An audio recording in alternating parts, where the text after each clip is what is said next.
Basic गोष्ट यासाठी Marathi टायपिंगच्या normal पॅसेजला किती वेळ लागतात याच्यासाठी आपल्याला काय करायला पाहिजे।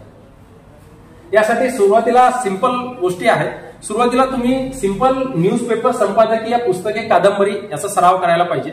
सुरुवातीला टायपिंगला बसताना सुरुवातीला ह्या गोष्टी तुम्ही लक्षात ठेवा की सुरुवातीला तुम्हाला सिंपल पॅसेज हे टाईप करायचे आहे, किमान 2 किंवा 3 पॅसेज हे नॉर्मल करायचे आहेत। म्हणजे सुरुवातीला तुम्हाला 1 ते 2 पॅसेज जे आहेत हे नॉर्मल बेसिक वाले करून घ्यायचे। टायपिंगला बसताना पहिलं पॅसेज, दुसरं पॅसेज हे नॉर्मल तुम्हाला टाईप करून घ्यायचे आहे। त्याच्यानंतर 2 पॅसेज नंतर तुम्हाला वेळ प्रॅक्टिस करायची आहे। म्हणजे सुरुवातीला तुम्ही विदाऊट टायमिंग लावून प्रॅक्टिस करा, त्यानंतर तुमचं तिसऱ्या पॅसेज नंतर तुम्ही टायमिंग लावून ही प्रॅक्टिस करू शकता।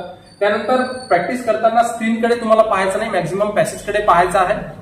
यासोबतच सुरुवातीला बॅकस्पेस वापरून प्रॅक्टिस करायची आहे। जर तुम्हाला बॅकस्पेस जर वापरायची असेल, म्हणजे अॅक्युरसीचा प्रॉब्लेम असेल, तर तुम्ही सुरुवातीला बॅकस्पेस यूज करू शकता।